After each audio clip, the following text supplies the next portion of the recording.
tomorrow, uh, bukas kagad ano. Kasi tomorrow will be Monday. Nakahanda na ba tayo for the next day? Yan ang magandang tanong, di ba? Kasi sino ba yung may nag-greet sa akin doon sa canteen kung saan binili ako kahapon lang. May binili ako sa canteen then nung sige sir, see you on Monday. Sabi niya, wala nang Sunday. Bakit Monday agad? Sabi ko yan. Bakit Monday agad? Siguro yun yung yun yung excitement niya for her to somehow convey a message of joy. Natutuwa siya na nakikita ka niya and then excited siyang makikita ka niya ulit the following magandang view yon. Okay, magandang view. Ang hindi magandang view sa akin kasi hindi ako makakapagpahinga agad pag wala yung Sunday. Sunday lang ang pahinga ko eh. Okay. Ang hirap na trabaho agad lagi. Okay, so it is really a joy for me to be in church, to see each and every one. Kaya maganda na we value Sundays. Okay? We value Sundays and we look forward to meeting one another. Amen? So today, balik tayo ngayon. Today is Sunday, June 22nd.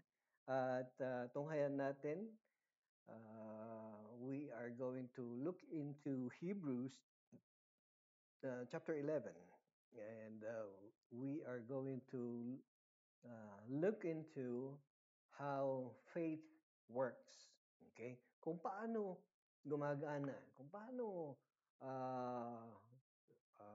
nagwo-work ang pananampalataya, ang faith. Okay? So open your Bibles please to Hebrews chapter 11. Babasahin natin or kindly follow along, Hebrews chapter 11. Now, faith is the assurance of things hoped for, the conviction of things not seen. For by it the men of old gained approval. By faith we understand that the worlds were prepared by the word of God, so that what is seen was not made out of things which are visible. By faith Abel offered to God a better sacrifice than Cain, through which he obtained the testimony that he was righteous, God testifying about his gifts. And through faith, though he is dead, he still speaks. By faith, Enoch was taken up so that he would not see death, and was not found because God took him up. For he obtained the witness that before his being taken up, he was pleasing to God. And without faith, it is impossible to please him, for he who comes to God must believe that he is, and that he is a rewarder of those who seek him. By faith, Noah, being warned by God about things not yet seen, in reverence, prepared an ark for the salvation of his household, by which he condemned the world, and became an heir of the righteousness which is according to faith. By faith, Abraham, when he was called, obeyed by going out to a place which he was to receive for an inheritance. And he went out, not knowing where he was going. By faith he lived as an alien in the land of promise, as in a foreign land, dwelling in tents with Isaac and Jacob, fellow heirs of the same promise.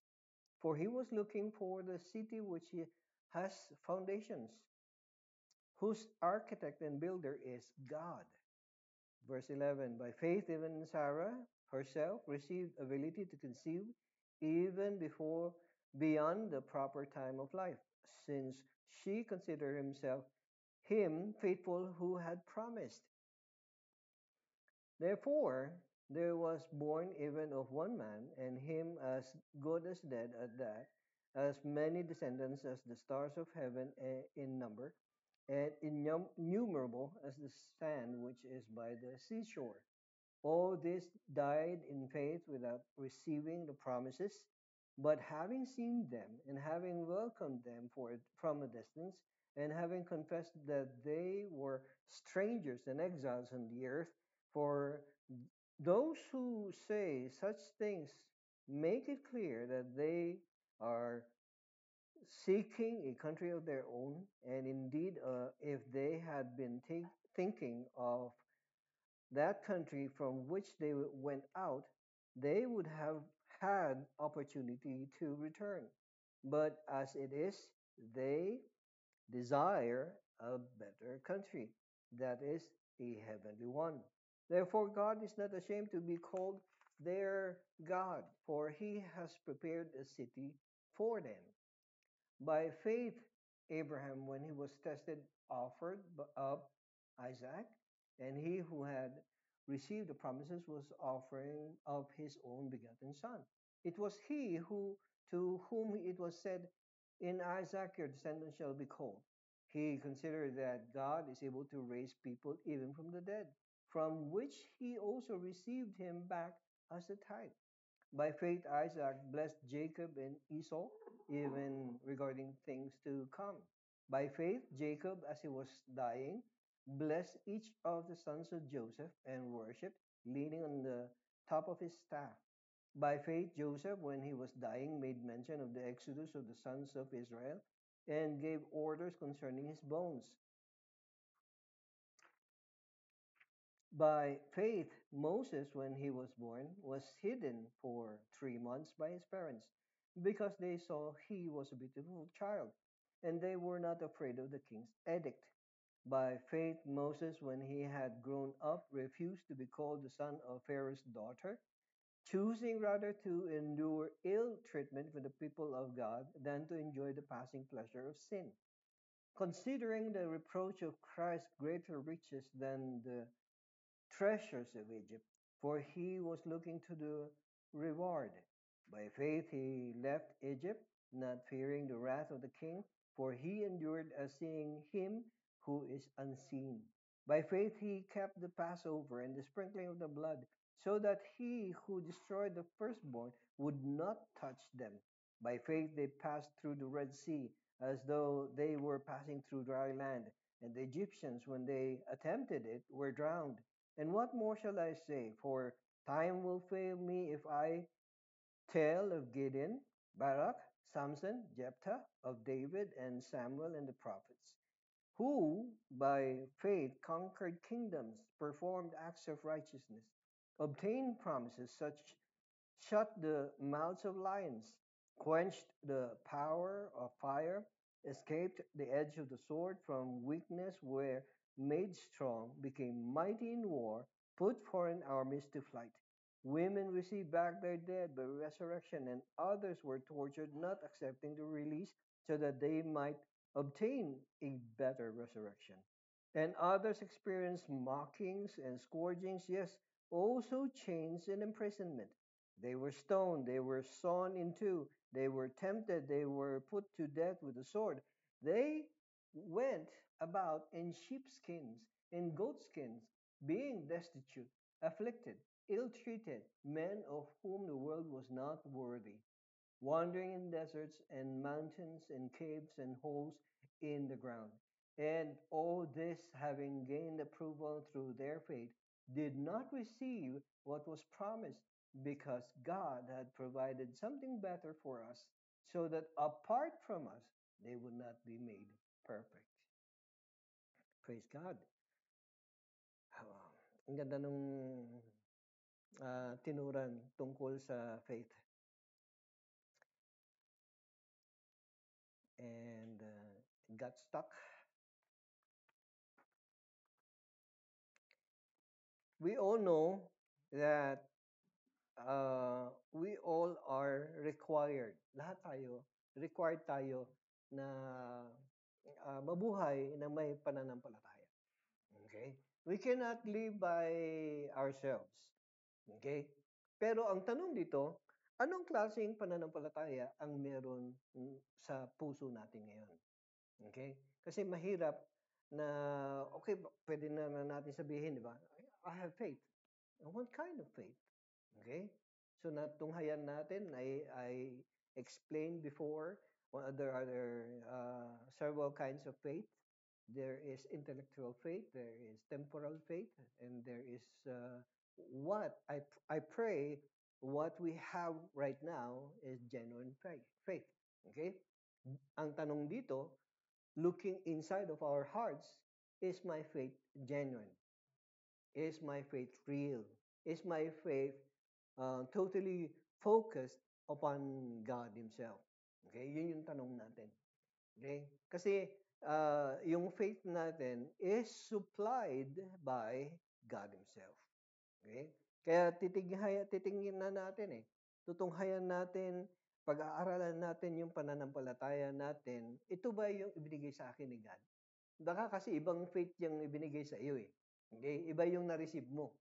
Okay? There are several kinds of faith, sabi ko nga, di ba, na pwedeng tanggapin.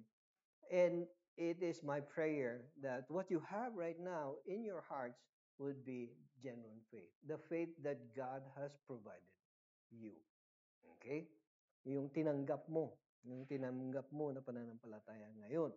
A believer walks and grows spiritually mature in faith. So, ibig sabihin, spiritually mature, meron yung merong stage ng faith walk mo na bata ka. Di ba? Hindi po pwedeng mature ka kagad, di ba? Sa faith mo. Hindi. It has to go through some stages of growth. Okay? Hindi po pwedeng ikaw na ka-receive mo lang kay Lord ngayon, bukas pastor ka na. Ikaw na yung naglilid ng hindi, it doesn't work that way. Kasi you need to learn about who you are, your relationship with God, with yung kung ano yung required about your faith in God. Okay? Now, no one can walk in total reliance in faith overnight. Oo. Yung bang natulog ka nga, sabi ko nga, pagising mo, ikaw na yung pinaka-faithful sa lahat. It doesn't work that way. Okay? No one can claim total understanding of faith all in an instant. Sabi niya, di ba? Growing in faith is a gradual and steady walk in the Spirit with God. Kaya nga, if you desire, I pray that it is your desire, okay? Your desire to grow in your faith. If you desire to grow in your faith, then kailangan tunghayan mo kung nasa saan ka na. Pinag-aaralan mo kung ano yung faith na pinanghahawakan mo ngayon. Okay? Kasi kailangan parang halaman ito eh na hindi naman pwedeng dilig ng dilig. Baka ito ay malunod. 'Di ba? Pagka nalunod, mamamatay. Okay? O magiging stunted. Okay? Magiging bansot. 'Di ba? Nasobrahan eh. Okay? Na-confuse yung isa. Okay. Pagka naman kulang din sa tubig, ano mangyayari? Mamamatay, matutuyot, di ba? And when that happens, napabayaan. Kaya nga kailangan, we need to go back to the Word of God where the Word of God becomes the watering medium for our faith to grow. Okay? Kaya nga mahirap kung sa isang mananampalataya na hindi siya nag-grow sa faith niya. Maybe I'm just thinking yung yung spiritual growth niya has something to do with his relationship to the Word of God. Baka nagkukulang siya. Okay? Pagka nagkukulang siya sa pakikiniig sa Panginoon sa pamamagitan ng pagbabasa ng salita ng Diyos, ang mangyayari sa kanya, wala, hanggang Matthew 6:33 lang siya. Hindi na siya mag-grow. Okay? Yun lang ang na-memorize niya, yun lang ang kinabubuhay niya. No. There must be some sort of a hunger and thirst in your heart to seek more of the Lord. Amen? And how do you seek the Lord? Through the Word of God. Kaya kailangan mo, balikan at balikan mo yung salita ng Diyos. Okay? Kasi ito lang yung source natin ng katotohanan. Okay? If you leave this out, then anong mangyayari sa atin?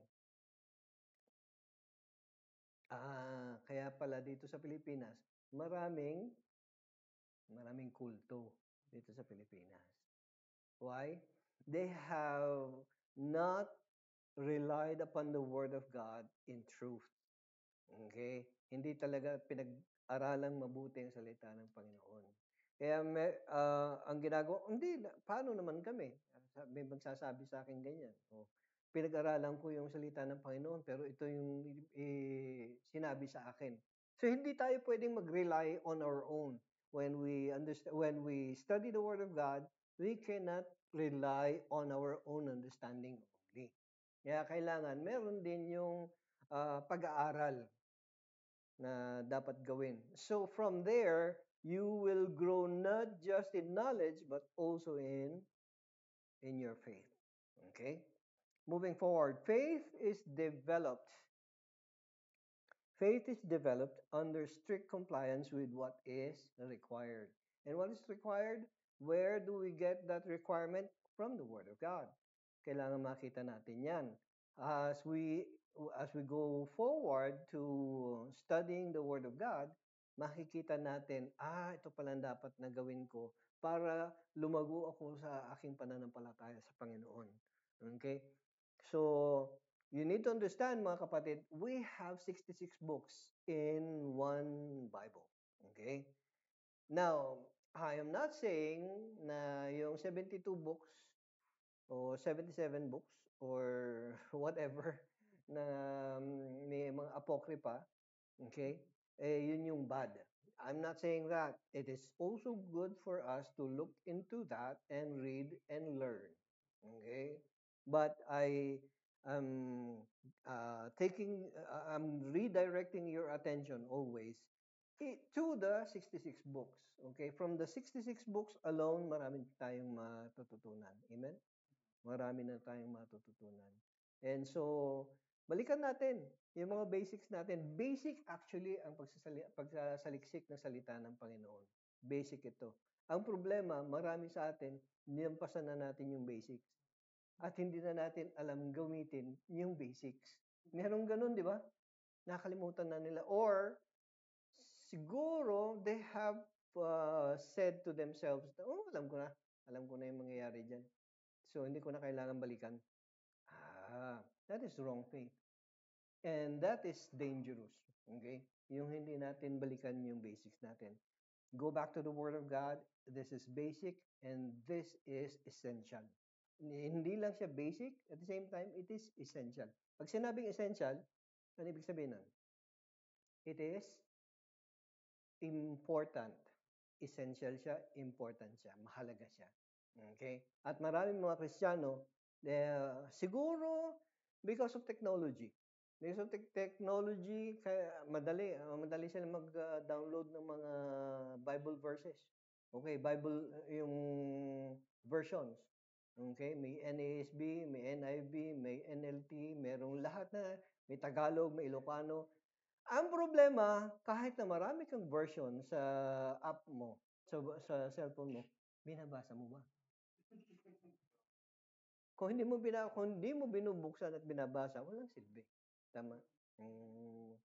So parang ano lang siya, parang palamuti, kumbaga, pamparami ng load sa app sa cellphone. Hindi. It's also the same with yung mga old school. Old school ako.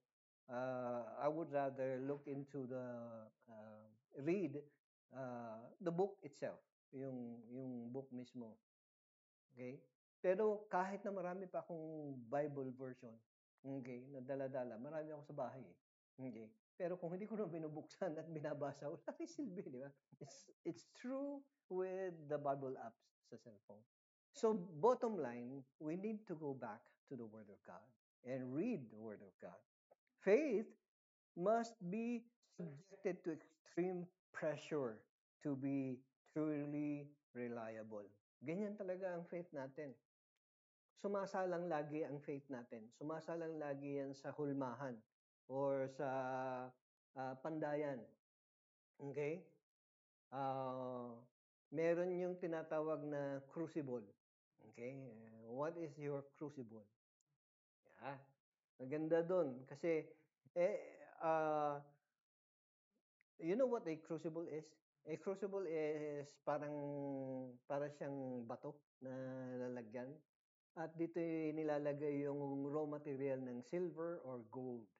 Okay? And then they go through extreme fire. Okay?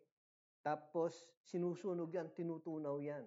Okay? Pagka habang tinutunaw yan, makikita mo yung soot, makikita mo yung dumi, yung nakakapit pa siya doon sa tinutunaw na ginto. Okay?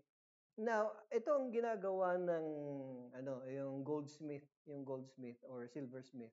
Ang ginagawa niya, ina-applyan niya ng patuloy na high pressure ng apoy yung tinutunaw niyang silver or gold.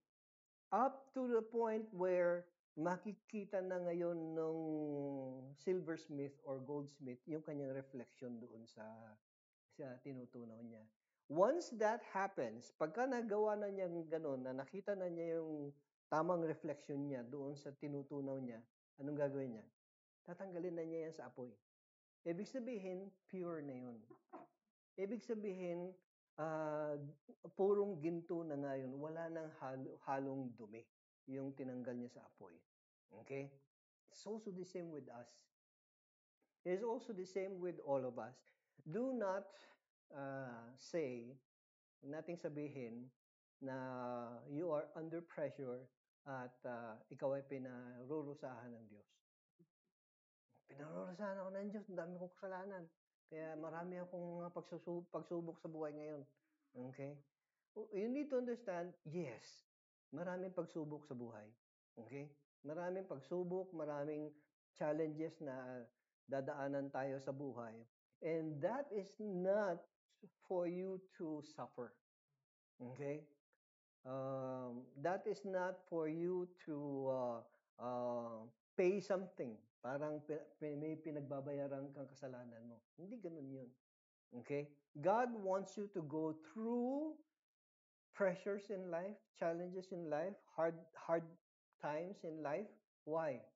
So that yung mga pressure na yan, yung mga problemang yan, yung mga pagsubok na yan na pinagdaraanan mo, later on, okay, at the end of the pressure, what happens? You become a better person. Diba? You become a better person. You learn from the pressure. Tama? You learn from the pressure.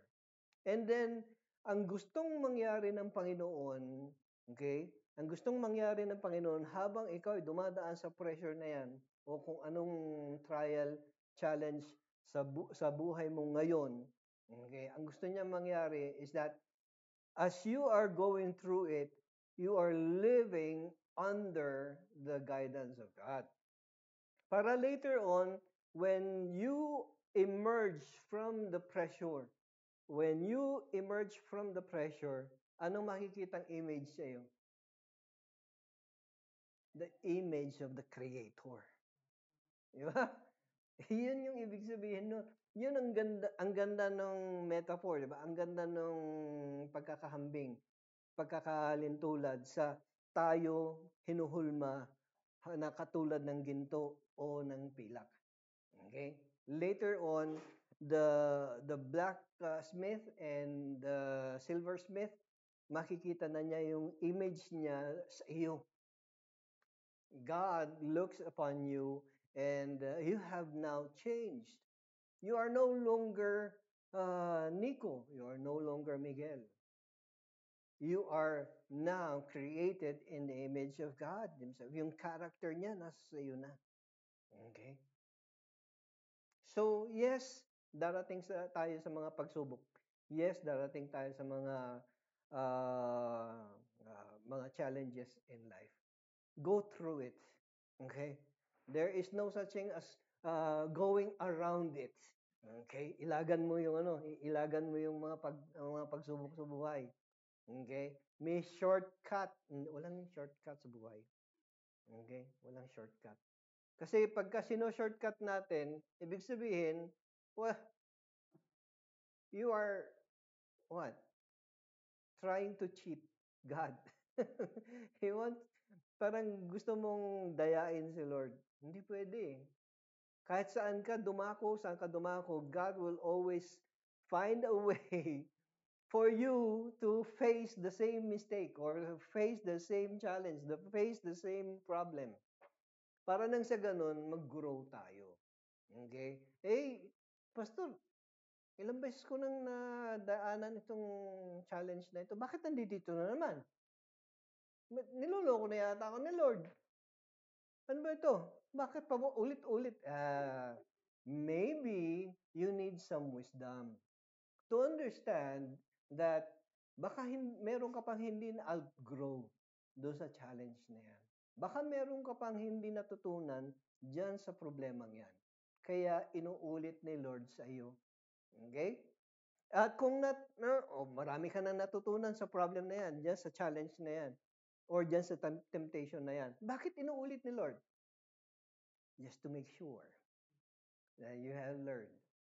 Yan ang ibig sabihin. Okay? And for you to emerge victorious, you, in the end, will give glory to God.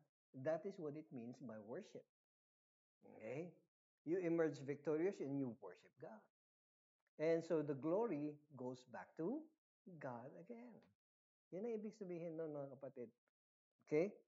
So faith continuously endures in almost the same challenges to emerge as genuine.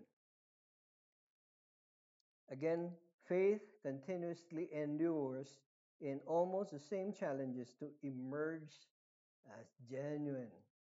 Doon natin matutunghayan, doon natin makikita na tayo ay lumalago. Tayo ay may natututunan. Amen?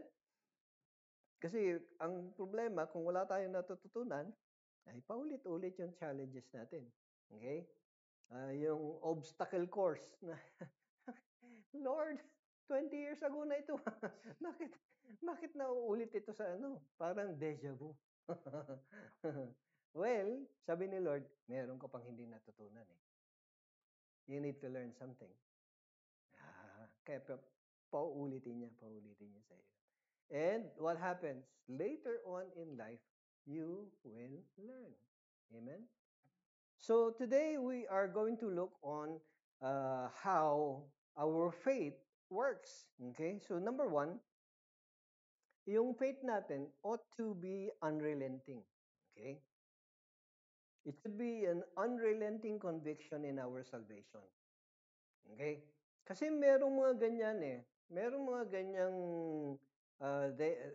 believers, okay, Christians, that when they come across a challenge in life, yung medyo mabigat na challenge sa buhay, they suddenly doubt God. They suddenly doubt their faith. They suddenly doubt their salvation. Huwag ganun. Kasi meron ng mga ganyan na, ayoko na maging Christian, magbo-Buddhist na lang ako. Kasi yung mga Buddhist, kakaunti ang problema. Okay, talaga? Hindi naman pwedeng ganun. Kasi kung lagi na lang, paano kung nagkaroon ka naman ng problema ng Buddhist ka? Magmumuslim na lang ako. Diba? Hanggang sa maya-maya gulat ka na lang. Kasama mo na yung mga sumisigaw ng Allahu Akbar. Nakakalungkot, di ba?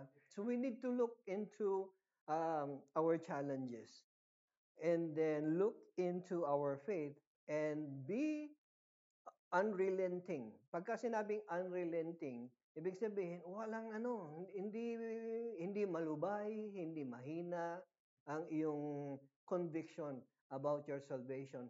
Once saved, always saved, sabi niya ganyan. And that is true. I believe that.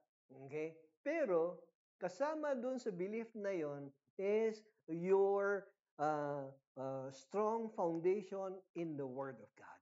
Hindi pwedeng sabihin mo lang yun eh. Once saved, always saved. Sabi mong ganyan. Pero hindi ka founded on the Word of God. Hindi mo alam kung ano yung bakit ka saved. Wala lang. Sabi kasi nung katabi ko nung isang Sunday once saved, always saved. Naniniwala na ako. No, um, you need to further strengthen, emulsify that faith in you by looking into the Word of God. Itong salita ng Panginoon, itong maghuhulma at magpapatibay ng iyong pananampalataya. Amen? Looking at Colossians chapter 1, 21 to 23, Colossians, sabi niya dito, and although you were formerly alienated and hostile in mind, engaged in evil deeds, yet he has now reconciled you in his fleshly body through death, in order to present you before him holy and blameless and beyond reproach. If indeed you continue in the faith firmly established and steadfast, and not moved away from the hope of the gospel that you have heard, which was proclaimed in all creation under heaven, and of which I, Paul, was made minister. In other words, the Apostle Paul is he is making sure yung understanding mo sa pananampalataya mo is all about your clear understanding also of why Jesus Christ died. Bakit ba namatay si Jesus Christ? Nagpahiro lang ba siya? Nagpahiro lang siya para bida, para malagay yung pangalan niya sa annals of history. So he died on the cross. No, Jesus Christ did not just die on a cross. He died for your sins, for my sins. Yun yung bottom line doon. It's not just about dying on the cross. Kasi yung dalawang lalaki, na sa kanan at nasa kaliwa, they also died on a cross, di ba? Pero hindi. May ibig sabihin why Jesus Christ died. Merong usapan. Merong usapan yung tatlo. God the Father, God the Son, and God the Holy Spirit. May kutsabahan silang tatlo to save you, to save me, to save us from eternal death. They made that happen. They made it possible for you, for me. Kaya yun dapat yung conviction natin. Hindi dapat nababago. Hindi siya nagre-regress. Instead, nagpo-progress siya. Lalong nagtitibay ito. Para nang sa ganun, later on, because of your clear and solid understanding of why Jesus Christ died on the cross, you now can move forward and declare to other people that you were saved by Christ. Amen. You were not saved by the pastor. You were not saved by another person. You were saved by Jesus Christ. Yun. Kaya hindi nakakatakot yung mga ganun na mga pastor na sila yung nagde-declare na I share the gospel to you and now you're saved. No, hindi ganun. You continue to bring that person or any other soul back to Jesus Christ, to God, not you. Hindi po pwede yung ganun, mga kapatid. Amen? Despite our unworthiness because of sin, we who faithfully follow are indeed reconciled to God through Christ's sacrifice and death. So, suma total, Dahil because of your correct understanding and conviction in your heart about your salvation that was given by Jesus Christ, you can move forward with joy in your heart, declaring the good news of salvation. Ito ang mangyayari sa atin. Ito yung kinakailangang maging uh, uh, uh, drive para sa atin ay kasi kung ikaw, if I am uh, if I declare myself as a Christian, okay, a believer of Jesus Christ, but my conviction in my salvation is not solid, it's not genuine, or genuine nga pero hindi kumpleto, hindi 100%. Ibig sabihin, may pagdududa, kumbaga. If my heart is not really convinced completely, I'm still doubting what will happen. Anong mangyayari if we go back to gospel presentation? Anong mangyayari? One, either I do not share the gospel, or second, yung paghahayag ko ng magandang balita sa ibang tao, hindi convincing. Yeah? Kasi ako mismo, I sound doubting. Di ba? May pagdududa sa pananalita ko. Okay? Yeah, kasi baka dito, yung may mga ganun kang word, baka. Kasi baka pagpunta ka sa church namin, baka ma-meet mo si God. Okay? Baka, ah, puro baka ka. So, ibig sabihin, you're not convinced that God Himself has the power. You go back to Romans chapter 1. Ano sabi niya? Huh? Ano sabi niya sa gospel? Romans chapter 1, verse. Go, open your Bibles. Romans chapter 1. Ano sabi ni Apostol Pablo?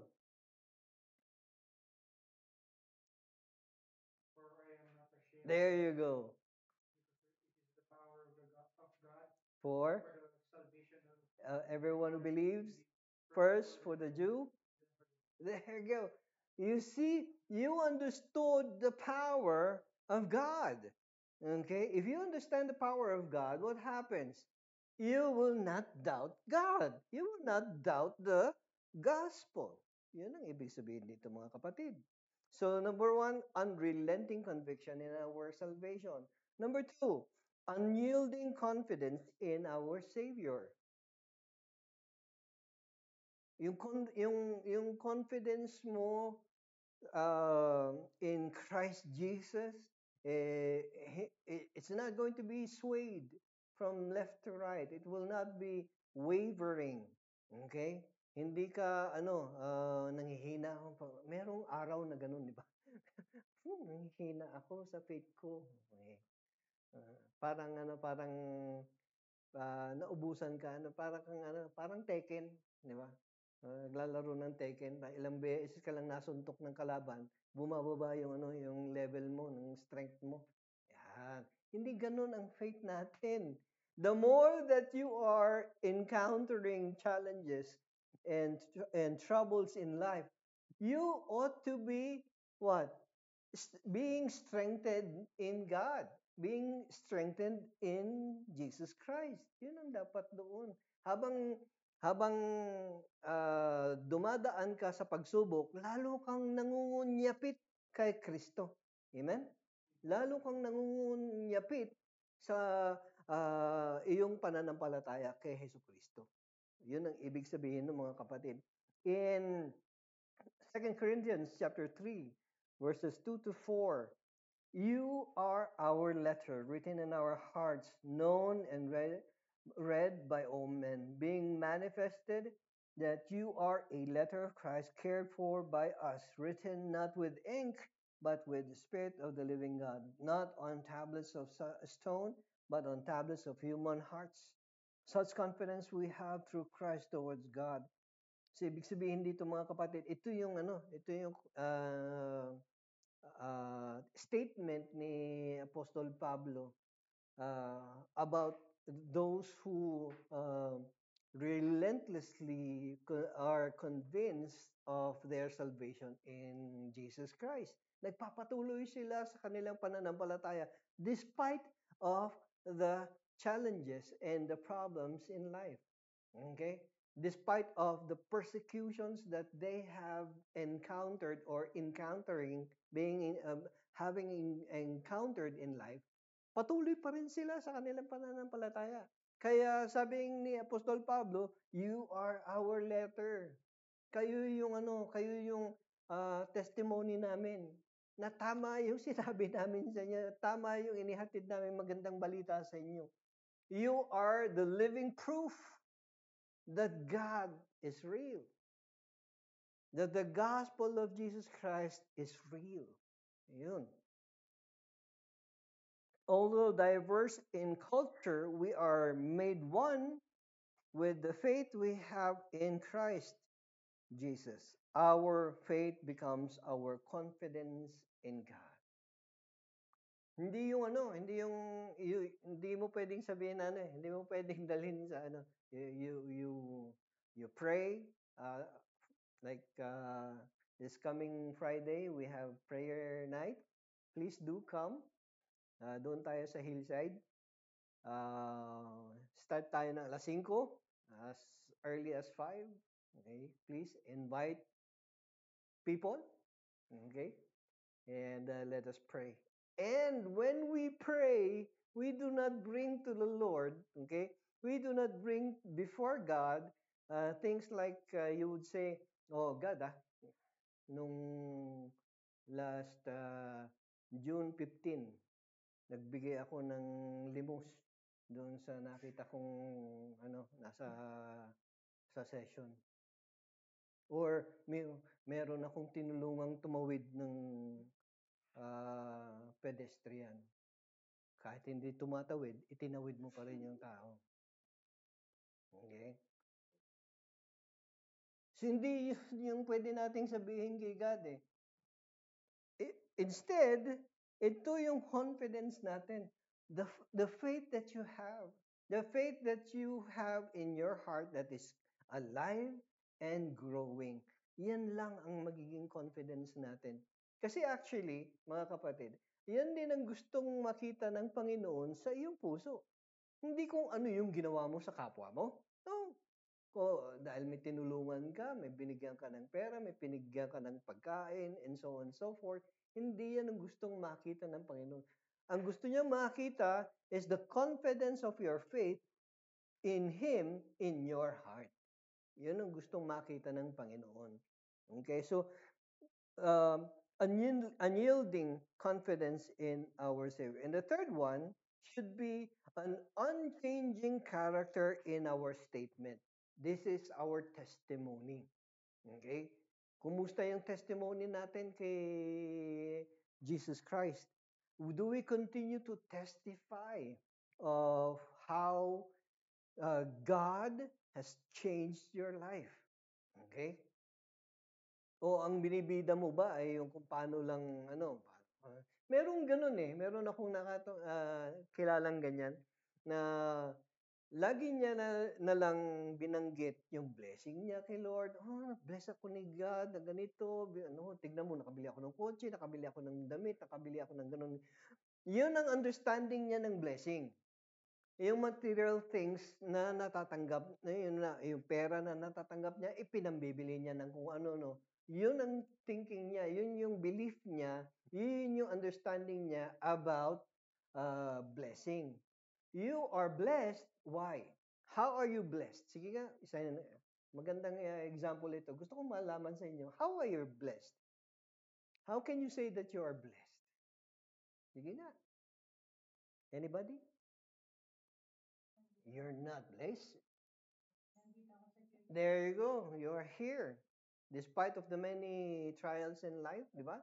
Despite of si Michelle, masakit daw ang ulo nung mga nakaraan na vertigo. No, she's here right now in church. There you go. Anong blessing mo? Nabubuhay ka pa. Oh, you open uh, the newspaper and praise God. Your name is not in the obituary. Di ba? Ano pa? Ano pa mga blessing na pwede nating sabihin? Health natin, yung life natin, what else? Relationships. Yung relationships. Uh, Thank you, Lord.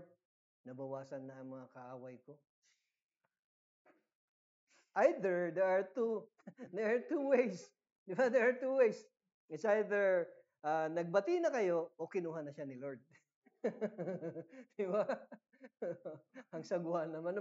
But again, still, mas maganda yung first one. Di ba? Na nagkabati na kayo. Na nabawasan na yung kaaway mo. Di ba?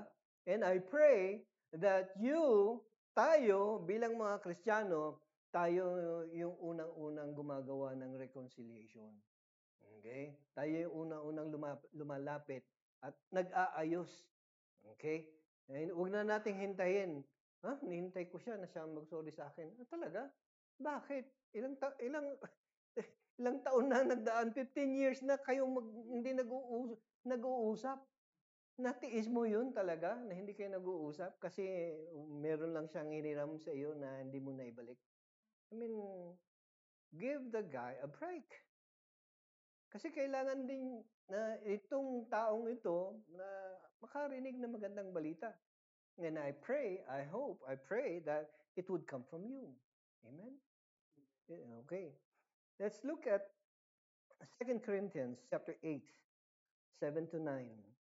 But just as you abound in everything, ganda oh, but just as you abound in everything, in faith and utterance and knowledge and all earnestness, and in the love we inspired in you, see that you abound in this gracious work. Also, I am not speaking this as a command, but as proving through the earnestness of others the sincerity of your love. Also, for you know the grace of our Lord Jesus Christ, that though he was rich, yet for your sake he became poor, so that you through his poverty might become rich. So, amen to this, na walang madamot na Kristiyano. Amen? Amen. Yes, walang madamot na Kristiyano. Bakit yan? Amen. Merong gustong pahiwatig yung isa dyan. Yes, it's true. Why? Because of the true salvation that you have received. The true salvation that you have in your heart, it will literally change you and your perception about the things that you have. Amen? Kasi dahil totoo at tama yung pananampalataya na nasa sa iyo ngayon, na hawak-hawak mo sa iyong puso, anong nangyayari? Your understanding of the blessings that you have now becomes clear to you that they are not yours. Amen? Hindi sa iyo yan. Yung mga blessings man na meron sa iyo ngayon, they are to be conveyed to others so that they may know that the blessings that you have come from Him alone, from God alone. Yun ang ibig sabihin nito, mga kapatid. Kasi yung mga taong hindi nakakaintindi ng tamang pananampalataya, yung faith nila, what happens?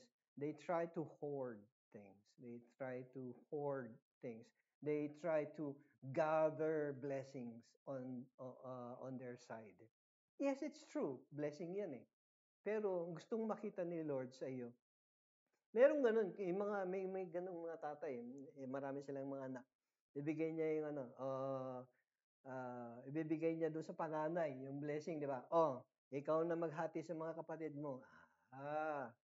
Meron yung mga panganay, anong gagawin nila? Dahil siya yung panganay, sa kanya yung mas marami. Hanggang sa darating na lang doon kay bunso, kapiranggot na lang. Diba? Merong ganun. Hindi dapat. Hindi dapat.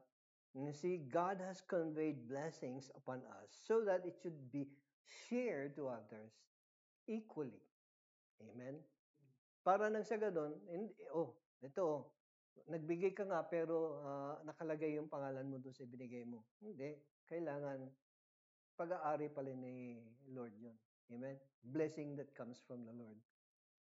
The believer's faith must be expressed openly for others to follow and be a praise for God. Faith must be the reflection of the new man in us. Ito yung ano eh, basically, yung faith natin, even if you don't open your mouth to speak, they would see in your action. Di ba? Makikita nila sa action mo, makikita nila sa pag-iisip mo, uh, sa the daily grind that you have. People would see that you have a the right kind of faith. Okay? Hindi mo kailangan magsalita. But it is required of every believer to speak. Also to speak. Okay, kung hindi ka naman may kakulangan sa speech, ay magsalita ka. And have a testimony that glorifies God. Amen? That glorifies God. Faith can be faked. Totoo ito mga kapatid. Faith can be faked by pretending to be holy. Mm. The only evidence of true faith comes from a heart that desires to worship God in everything. Okay? The only evidence of true faith comes from a heart that desires to worship God in everything. How do you worship God? Kaya nga kailangan, if you believe that what you do is not somehow worshiping God or is not worshipful to God, then stop doing it, di ba? Huwag mong gawin. Kung alam mo, yun ang tanong, di ba? Can God be worshipped while you are drinking beer? You tell me. Di ba? Okay, or if you're smoking a cigar, is God glorified in smoking a cigar? So you qualify, di ba? You qualify. You look at the things that you do. If the things that you do not glorify God, then stop doing it. Tama? Okay? So, in thoughts, in words, and in actions, we must be a reflection of true faith. Again, in thoughts, in words, and in actions, we must be a reflection of true faith. God gives full clarity of our faith when we let Him do His work in us. Kasi, it's true. Tama naman eh. It's a joint effort. Okay? It's a joint effort. While God supplied your faith and He makes sure that it grows, then nasa sayo rin naman, mga kapatid, kung paano mo hahayaan ang Panginoon na uh, uh, for Him to work completely in your faith. God will be working, di ba? God will be continuously working in you so that your faith will grow. It will not just grow, it will also be strengthened, and it will be a good testimony of who God is. Ngayon, ikaw, bilang isang mananampalataya, anong gagawin mo? Are you going to let God do that to you? Or are you going to suppress it? Are you going to not allow God to work in your faith? Kasi God will be working in your faith. It's all about you na lang kung maniniwala ka o hindi doon sa faith na meron sa iyo, di ba? Kasi meron ganun eh, nagbabasa ng Bible, pero kinukontra niya yung sinasabi ng Bible. Diba? Parang ayaw niya patunayan, it can apply to me, and hindi, itong sinasabi ng Bible na ito, itong nabasa kong ito, hindi, para kay ano ito, para ito sa asawa ko. Tigas-tigas kasi ng asawa ng puso ng asawa ko. Hindi, para ito doon sa kapitbahay namin, tigas ng ulo niya. Diba? You never claimed it to be true to you. Pagka ganun na mangyayari, ibig sabihin, you will not grow. Tama? You will not grow. So claim it. Look at the Word of God and then you ask yourself, Katulad yung topic natin ng Proverbs chapter 8 kanina, 'di ba? It continues to talk about wisdom. Okay? Now look, we need to reflect. We need to reflect and look upon ourselves. Uh, kumusta ba yung mga decision making ko? Is it full of wisdom or is it just full of me? Mm, na ako lang yung nag-iisip. That is wrong. Okay? So now we conclude the message where I would end with this. Your faith stands as a reflection of your true relationship with God. Your faith stands as a reflection of your true relationship with God. Continue to be a testimony of God's grace and mercy by your changed life through faith. Kasi pagka sinabi natin na we have changed life, that means that you understood the mercy and grace of God in you. Amen. Amen. I pray, I hope, I pray that um, our days will be uh, carefully numbered to be very productive. Hindi lang sa mga bagay na patungkol sa pang-araw-araw, like for example, ang pagkita ng pera, pagtatrabaho, okay, or going to school. And pinakamainam na tunghayan natin mga kapatid is on how our faith grows strong and firm in God. Amen? Amen. Let us pray. Father, it is truly my joy to have shared this truth about faith, a faith that comes from you alone, a faith that can not just linger, but it will grow, it will be strong, it will be firm in each and everyone's heart. And I pray, Father, that this faith will also reach out, to others who are in need of true faith. They may believe in Christ Jesus our Lord through our testimony, and that in the end, Christ Jesus will be glorified. Father, let your name be praised. In Jesus' name we pray. Amen. Amen. Amen. God bless us all.